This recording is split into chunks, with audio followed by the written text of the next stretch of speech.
All right, y'all, welcome to the show. We got a lot to dive into today, so in just a second, we have some of Trump's horrific day one executive orders. We're going to talk about them. I don't have a complete list just yet, but I'm sure they're coming shortly, and when they do, I'll make sure to cover them for you guys and give you all the information, but we're going to talk about that. We also have the Trump team admitting that they're basically planning an illegal coup of Venezuela. That's great. We're right back to Trump first term mode. A lot of people don't remember, but they basically tried to do a coup in the first term and just failed. And now they're going to take another crack at it. So we'll talk about that. I also have an unfortunate conclusion that I have to reach with all of you, which is that the oligarchy is officially here. It's undeniable at this point. It's undeniable. I got some videos to break that down for you. We also have a big scandal, believe it or not, in South Dakota. This might be the first time we've discussed a South Dakota story on this show, but we have homeless people being banned from a church, which was acting as a warming center in 6-degree weather.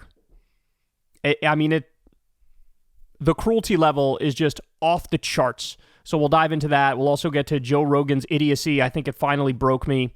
Biden's very last move on his way out the door, and CNN absolutely hemorrhaging $400 million in revenue. So we'll talk about all that and more. Everybody do me a big favor. Please subscribe to the channel. Guys, that helps me so much. I can't really explain it. It's a huge deal. It helps get these videos out there in the algorithm, which means more views, and it means a lot. Thank you to everybody who subscribes. For those of you who haven't, please consider it. And thank you for those of you who support this show. I couldn't do it without you guys. You guys make this show run with your Patreon donations and your tips on YouTube. Because remember, I've never talked to any advertiser or corporation or billionaire or foreign government. This is true independent media, and I'm very proud of that fact. And you guys make that possible. All right, let's dive into it. Here we go. Trump is going to has signed probably by now, 200 or more executive orders, okay? So this tweet here is from a few days ago, but it's got some important information in there. I'll let you know when I get the list of the total one, man. I'll let you know. But here's just some of what we have to look forward to. Ready? So first, declare an emergency at the border and issue a proclamation closing the border. I find this one particularly interesting because Biden did the same thing with an executive order. Again, it just goes to show you how much political bullshit is out there. There's this idea on the right that Democrats are in favor of open borders, which is just nonsense. It's always been nonsense. They don't support open borders. They're actually pretty conservative on the border. And here's Trump just basically reiterating a Biden executive order. Okay, let's continue. They want to designate the cartels as a foreign terrorist organization. This, ladies and gentlemen, is horrifying. Because this is laying the groundwork for war with Mexico. This is what we've been telling you about. We covered an article the other week on this show about how Trump and his top allies, they're debating just how much should we do war with Mexico. They're not, hey, should we not? It's, well, obviously we're going to do it. The question is how much. And the debate is, do we do drone strikes? Do we do traditional airstrikes? Do we have boots on the ground to go after these terrorist organizations? A literal hot war with our southern neighbor, who's one of our top trading partners. And for the record, the Mexican government is like, we don't want this at all. By any stretch, we're not agreeing to allow you to do a hot war with the drug cartels in our country, right? They don't care. Trump and his team doesn't care. Not in the slightest. So, I'm anti-war. Kamala Harris is a warmonger. Liz Cheney is a warmonger. They are planning, on day one, they're beginning the plans for war with Mexico. What happened, MAGA? What happened to all those people in MAGA who swore up and down that Trump is anti-war, that Trump's the peace candidate? Where are you now? I don't hear you. I don't see you. You're being awfully quiet. Because again, day one executive order, laying the groundwork for war with Mexico. That's what we're looking at here. That's astonishing, man. They continue. So other executive orders, they're going to sign remain in Mexico. Catch and release will be reinstated. The military will be directed to construct a new phase of the border wall. He's Trump is going to terminate Biden executive orders on energy drilling restrictions. Now, this one, look, we covered an article on this the other day. It seemed to indicate that there's actually not an easy and quick way for Trump to undo what Biden did on that front. Biden, I believe on his way out, protected 625 million acres of federal land from oil drilling. And apparently the way it works legally, I'm not a lawyer, but this is what I read about it. They say the process for Trump to overturn that is a very long and arduous process. It's not as simple as he could just do an executive order to undo that. And so he might try, because this is Trump, and we'll see how the federal courts act, but it looks like he's going to attempt it, right? We'll see if it actually comes to fruition. I love this one. An executive order to return federal workers to in-person work. This is just classic, like, robber baron, asshole, right-wing capitalist shit, where they're like, I don't think anybody should be able to work from home ever because they're going to be too comfortable and they're going to be laying around in their PJs eating Cheetos and watching movies, and I need them to suffer when they're at work, so I'm going to make them come into the office. Like, that's basically the idea here, right? That's basically the idea here. There's also, it's massively overstated just how many federal workers work from home anyway. We had Vivek Ramaswamy spreading massive misinformation on that front. But it's like a FU to people who get to work from home. It's just like a massive, hey, fuck you, we want you to suffer. That's what this is. I love this one. Through executive order, Trump is going to pause all offshore wind leases. Because for those of you who don't know, he has a war on windmills. I believe he likes to say that windmills cause cancer. Windmills that lead to like bird graveyards. That one might actually be kind of true. He does this whole bit about how bad wind energy is, and he's like, wind, you have the wind energy, and you say, darling, I'd like to watch the TV, but I can't because the wind isn't blowing. He does this whole like stand-up routine about that. But again, it just goes to show you, this is the guy who says climate change is a Chinese hoax. He doesn't believe in climate change.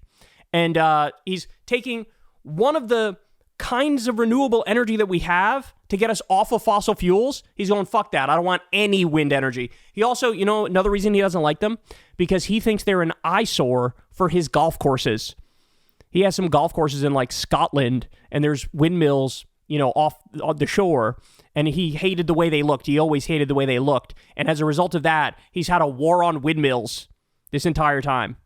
So anyway, they continue. End DEI hiring practices in the federal government, merit only. Withdraw from the Paris Climate Agreement. Again, here we go, bro.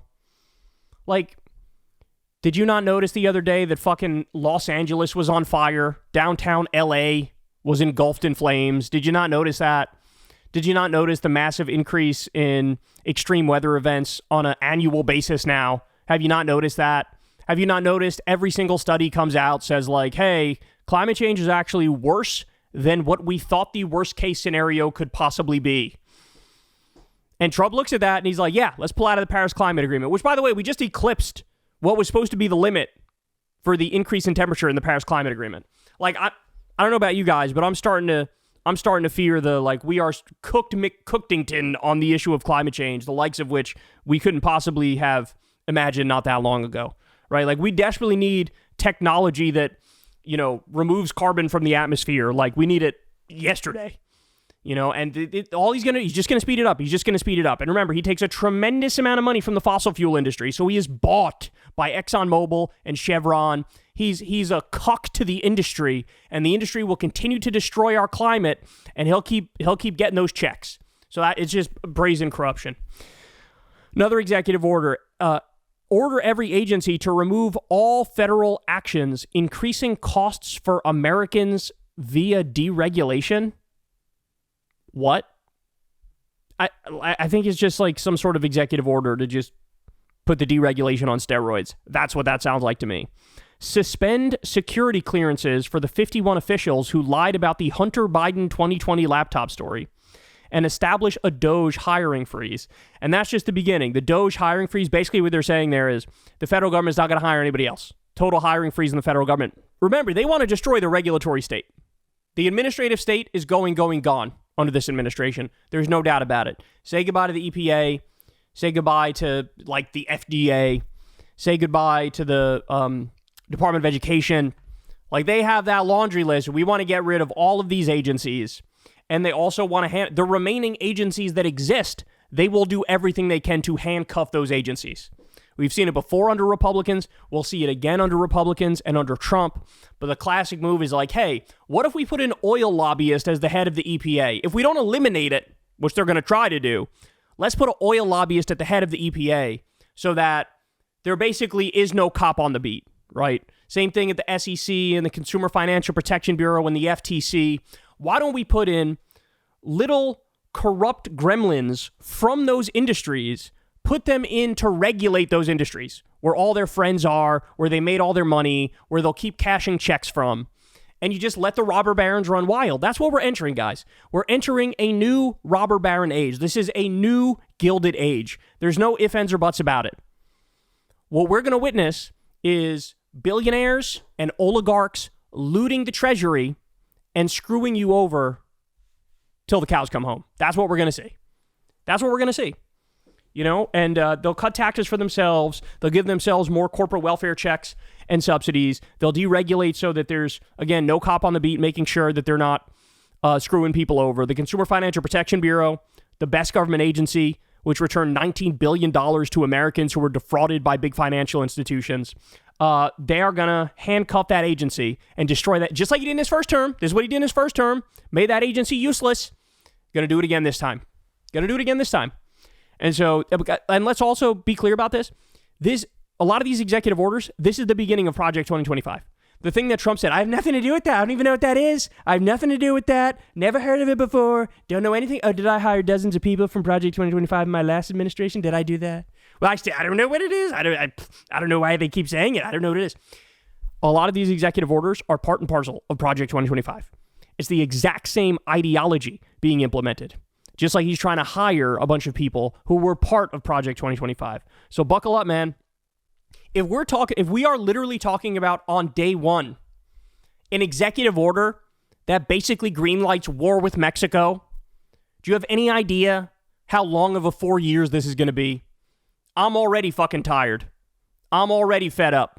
And again, we are just getting started. In some ways, the first week or so that a new president is in there, in some ways they can do the most damage in those 4 days, because that's when they do everything they can by executive order. That's when they do all of it. And basically what he's going to do is reverse every single based thing that Biden did. He's going to reverse, right? Like, for example, Biden on his way out increased Social Security payments for millions of Americans, right? There was this weird law or weird provision or rule which made it so that if you have other sources of income, like federal income, for example, that if that's like deducted from your Social Security payments, you would have a lower Social Security payment. Biden on his way out said, and I think it impacts like 3 million people, some really high number. Biden was like, no, we're going to increase the Social Security payments. We're not doing that stupid shit anymore. I guarantee you Trump's going to try to kill that. I guarantee you. The overtime thing, Trump already killed that. A MAGA judge already killed that. Biden on his way out said, hey, let's give 8 million people a raise and give them overtime pay. A MAGA judge said, wrong, we're not going to do that, and they killed it. So, like, again, all the good things Biden did on his way out, all the good executive orders, buckle up, bro. It is all being reversed. It is all being reversed in real time. Hey, y'all, do me a favor and like and subscribe. It helps out big time in the algorithm. Click the bell as well for notifications when videos drop, and watch that video on screen right now. You know you want to.